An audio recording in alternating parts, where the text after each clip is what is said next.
তো এই বাচ্চাগুলো, বিড়াল বাচ্চাগুলো এইভাবে আমার বিজনেসের ড্রেসের উপর আসি কেমনে বসে আছে কেমনে এরা। হ্যালো এভরিওয়ান, আসসালামু আলাইকুম। দেখেন, আজকে আপনাদেরকে মজার একটা বিষয় দেখাবো। আমার এই রুম পুরা খালি, সাজানো গোজানো থাকে সব সময়, কিন্তু এই রুমে আসলে কচর মচর শোনা যায়, কোনো কিছু নাই। কি কচর মচর আসে কোত্থেকে, আমি শুধু এটাই ভাবি। এই কার্টুনের এই পার্টটাও কিন্তু ভিতরে ছিল। আমি এখন খুলে দেখি যে কিসের তো কচর মচর শোনা যায়। এটা খোলার পর আমি এটা খুললাম, এটা ভিতরে ছিল কিন্তু ভিতর থেকে বের করছে ওইটা আরেকটা কার্টুন। এই কার্টুন হলো আমার নীলুফার বিজনেস শপের যে ড্রেসগুলা, ওই ড্রেসগুলো আমার এই কার্টুনের মধ্যে। এই শীতকাল আমার বাসায় মেহমান ছিল, ওই মেহমানের ঘর থেকে আমি এই কার্টুন করে ড্রেসগুলো রেখেছি। আরে দেখেন ড্রেসের ভিতর কি আপনাদেরকে আমি অমূল্য কিছু দেখাচ্ছি।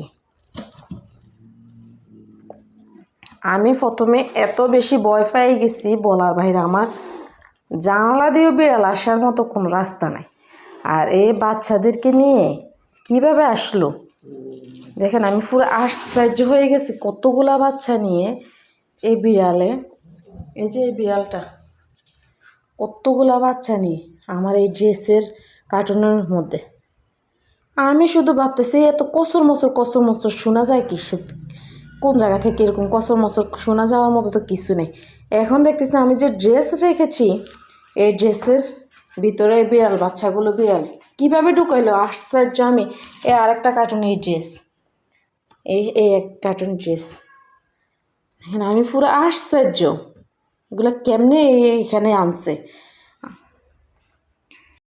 আমার এই রুমের পাশে কিন্তু বারান্দা, এই জানালাটা বন্ধ, পর্দা টানে দেওয়া আছে। আর এই যে বারান্দার দরজাটা আমি মনে হয় যে সপ্তাহে একবার খুলি, তার বেশি খুলি না। এই যে বারান্দাটা, এদিক দিয়ে আসার মতো কোনো রকম রাস্তা নেই। আমি সব সময় বারান্দার দরজাটা বন্ধ থাকে।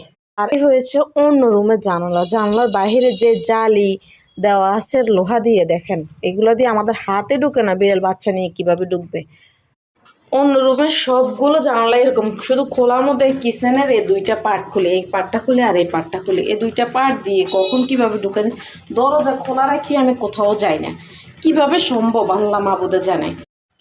আল্লাহ বাঁচাইছে, এরা আমার ড্রেসের উপর পায়খানা করে দিছে কিনা আমি জানি না। আল্লাহ কেমনে উঠাইলো, কেমনে সম্ভব, কি করি আমি এখন। আমি তো আমার প্রথম এত ভয় পাইছে, আমি ভাবছি যে কার্টুনের মধ্যে কোনো রকম সাপ ঢুকে আসেনি।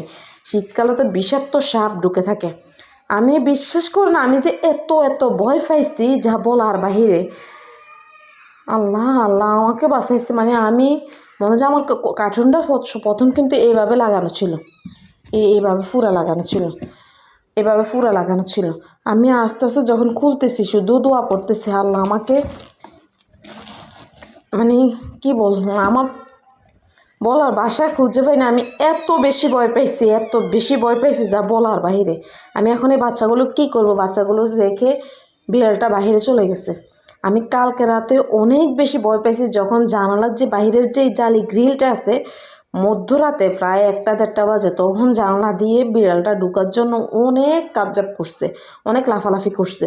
তখন আমি আমার হাজবেন্ডকে পর্যন্ত কল দিছি,